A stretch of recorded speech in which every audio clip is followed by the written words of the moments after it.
It's a reverse top six based off the finishing positions from race 2. Shane McKillen and Scott Harrison off the front row. Hugh Gardner and Earl Bamber from row number 2. Johnny Reid and Daniel Gaunt, the ones to watch for the round win from row number 3. Andrew Bagnall and Simon McLennan complete row 4. McLennan the first of the 996ers. Mark Wyman and yes, Craig Baird off row number 5. Mitch Cunningham and Simon Evans from the 6th row.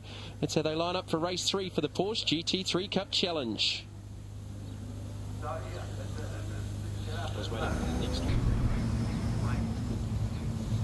It's hot on and off the track here at Powerbuilt Tools Raceway at Ruapuna in Christchurch. The finale for round 2 of the Porsche GT3 Cup Challenge. It's an all triple X front row. Shane McKillen and Scott Harrison off the front row. But I think the battle of watches off the 3rd row with Gaunt and Johnny Reid for the round honours, Clint. And what about Baird and Cunningham after their set 2 in race 2? Yeah, they've had a couple of goes and they're starting a little bit further back after their dramas. There's the revs build up. We are underway with the final race for the Porsches from Christchurch. 14 laps.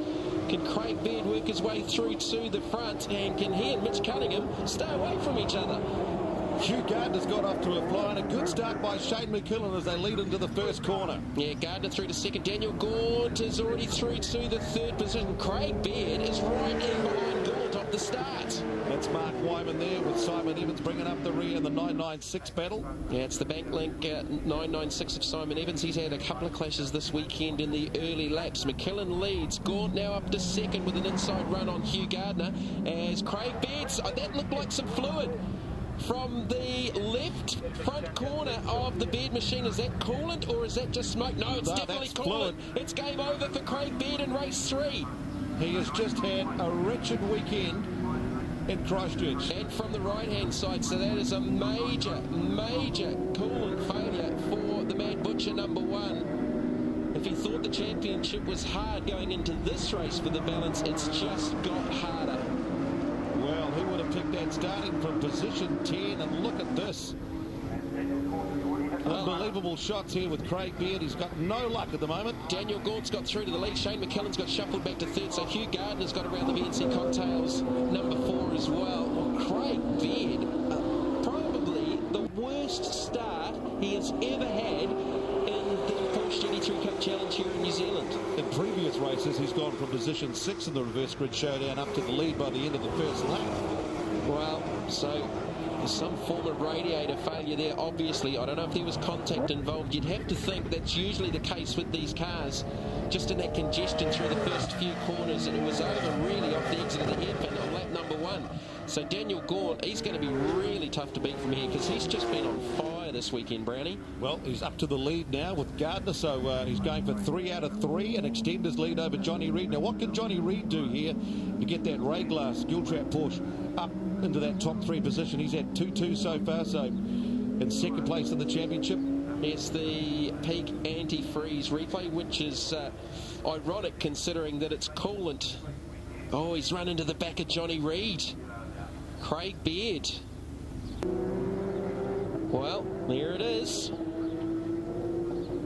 So no visible damage to the back of Johnny Reid's Ray Glass car. I still don't think they're entirely happy with the car. Here's Andrew Bagnall. We've had a little bit of a chat about him this weekend. The winner over the weekend here at the Altham 500 of the 3-hour endurance race. And there's Craig Baird. He's already out of the car. He's going to get ready for the final race of the BNC V8s. That's all he's got to look forward to for the rest of the weekend. Well, put it this way, didn't have to worry about Mitch Cunningham. No, that's not going to be an issue for this one after their clash in race number 2. We also had a clash at Pukekohe at the opening round. So Daniel Gaunt, he's the only driver in the 25s, 125.5. He's a full second quicker than anyone else on the racetrack right now, with Hugh Gardner doing a good job in the 2nd position. His first ever time in race conditions this weekend in that ex-Asian Carrera Cup Championship. So there's Gaunt, Gardner, McKillen under fire now, under pressure. They're all just swooping on the back of him. Earl Bamber down the inside of Scott Harrison. Just looking at the back of Johnny Reid's car, it doesn't look like it's dislodged anything. That's Mitch Cunningham. Now what's happened with him? How did he get out onto the grass? Well, off the exit of the hairpin, you would have to think that he's probably copped some attention from someone. Shane McKillen with a big handful of oversteer down through the infield, so Johnny Reid trying to get around him. Well, we haven't even talked about the points yet for the round. Daniel Gordon. Well, that's one battle out of the way because Mitch and Beardo don't have to worry about each other because they've both been sort of taken out. Is the Peak Antifreeze replay? By themselves, well, virtually. He's done it by himself by the looks of it. He's just maybe got up onto the curbs off the exit of the hairpin.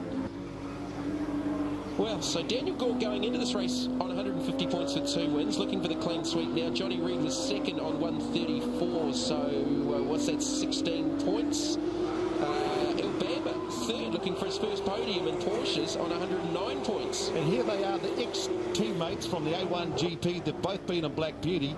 First time they raced each other was actually in the previous race here in the GT3 Cup Challenge, and they really enjoyed that moment of actually being side by side out of a single seater, but in the tin tops. And here they are once again, bumper to bumper. That's something I haven't thought about this weekend. That's quite a cool, interesting fact. Yeah, both guys just talking to them after the race really enjoyed the fact that, you know, you're teammates and you can be mates, and you both been through an experience like the A1 GP and Black Beauty, and here they are trying to pass each other on the track in a different type of car. And you've got to say Earl Bamber, you know, from one type of a mate to another, just gets straight in and keeps it simple and just goes fast. Well, he gets into anything and he is fast. I go back to his karting days. He's won New Zealand Kart Sport Championships. He was one of the most naturally gifted kids I ever saw race a go-kart in New Zealand, and there's been, you know, a few of them, but Earl was just magical to watch in a car.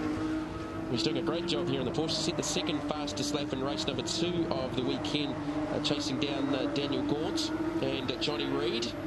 Also single-seater boys, Daniel Gaunt. Great performance in the TRS. But they're both chasing down Shane McKillen, who's doing the job here, third on track at the moment. Johnny can't do anything about him right now, and this is similar to what we saw, I think, race 3 at Pukekohe. They have to get past Shane McKillen, who's doing an excellent job out there in the B&C Cocktails car. Just circulating. Hugh Gardner's just set his fastest lap of the race at a 26.2, and Reid having a look down the inside. McKillen shuts the door. Shane's not going to make look it easy. Bamber. Bamber down the inside. Slides it through. He pinched a brake, getting a run on Johnny Reid. He sees the opportunity. Up ahead of them, Hugh Gardner with a big brake lock up as well. Johnny's got the inside line though to pothole. Side by side, there's the crossover move down towards the hairpin. Johnny is under pressure. I don't think he's still entirely happy with the balance of that race car. They've really struggled throughout the weekend. They've looked at shocks. There you just see him trailing that left foot braking off the exit of the hairpin to get the car straight and not overcook those rear tyres with too much wheel spin or sideways off the exit. Here's another Peak Antifreeze replay. This is the big dive from Bamber. He's pinched that left front brake and just carried it in a little bit too deep. He nearly got away with it, but Johnny had the sense to cross him back over and get the inside run to 3. Yeah, but good skills though. Late and hard, dived down the inside, had a good old-fashioned look, and then Reid got him back again. Great racing. And they still can't get past Shane McKillen. No. Meanwhile, Scotty Harrison's also doing a good job circulating. Yeah, young Scotty straight a little bit. Here's Johnny now at the inside of McKillen. He should make this pass stick through to the sweeper. Oh, then he gets a little bit Liberace from Shane. Says, oi, what are you doing? Earl Bamber might get a run on the Triple X team boss here. He's not making it easy though.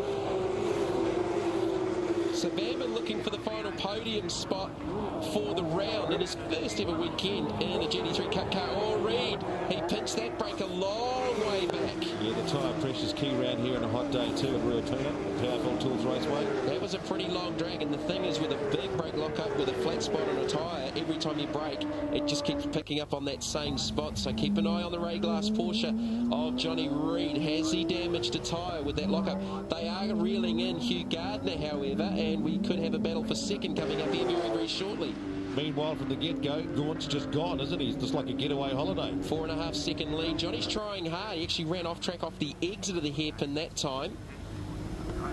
So they're closing in on Hugh Gardner. He's had a really solid weekend. The former 996 Cup Challenge champion on debut in his new Asian Career Cup 997. When was the last time we did a Porsche race, or you watched a Porsche race without Craig Beard? It's been... Seems bizarre, It's been over the first 2 rounds of this championship. It has been bizarre. He's been, all through the grid for different reasons. He's had, tyres fail. He's had a couple of pieces of contact with notably Mitch Cunningham, and this time trying to get through in the early laps, he's just nosed into the back of Johnny Reid and split the radiator, and it's really game over. And you really got to wonder if his championship chase is over. All Daniel Gaunt's really got to do is finish consistently near the front of the field.